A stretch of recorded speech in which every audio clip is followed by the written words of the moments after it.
kani waa kiiskii ugu horreeyey ee noociisa ah ee Soomaali lagu qabto iyaga oo doonayay inay Yurub u duulaan isla markaasna isu ekaysiinaya qof dumar ah. Muuqaalkanna waxa aan ku eegaynaa wiil Soomaaliyeed oo lagu qabtay garoonka diyaaradaha ee magaalada Ankara ee caasimadda dalka Turkiga xilli uu doonayo inuu ku dhoofo baasaboor laga leeyahay dalkaas Ingiriiska oo uusan lahayn wiilka la qabtay. Sidee ayaa loo qabtay wiilkan? Ciqaab intee leeg ayuu mutaysanayaa? yaa lahaa baasaboorka uu rabay inuu ku duulo? Su'aalahaas iyo kuwo kale oo ka badan ayaa muuqaalkan ku falaqayn doonaa. haddaba ku soo dhowaada muuqaalkeena maanta.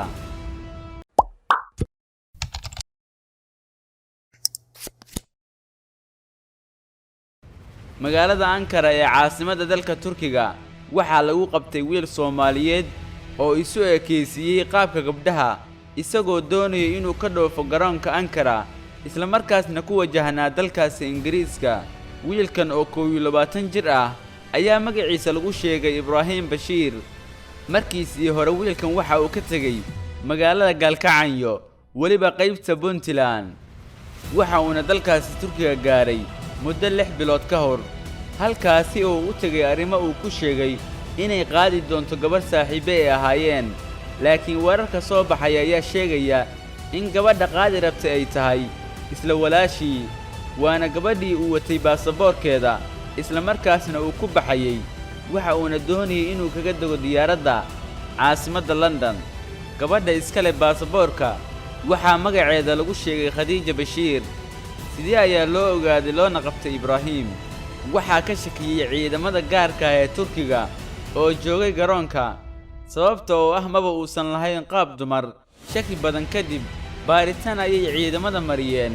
markii dambena waxa ay ogaadeen inuusan ahayn gabar oo uu yahay nin raga. Ibrahim hadda waxa uu ku jiraa xabsiga waxa uuna ku yahay xukun suge. markii hore waxa uu marsaday wax waliba oo ay gabar marsanaysay waxa uuna isu diyaariyey sidii qaabka dumarka oo kaleeto. Ibrahim haddii dambigan weyn oo ay dawladda Turkiga ku xukunto xukunkiisu waxa uu noqonayaa mid culus. waxa uuna mutaysanayaa sida immigration-ka sharciga uu qabo qofkii khiyaanadan ku dhaqaaqa waxa uu mutaysanayaa muddo 6 sano oo xarig ah.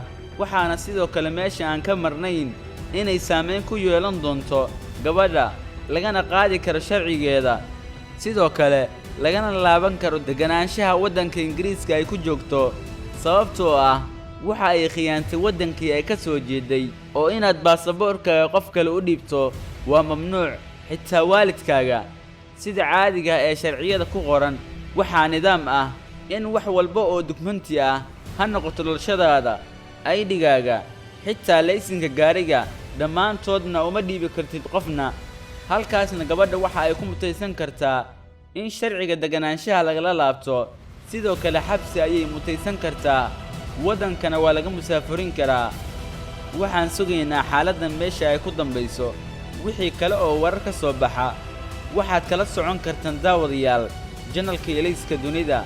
haddaba waxaan idinkaga tegaynaa sidaas iyo nabadgelyo.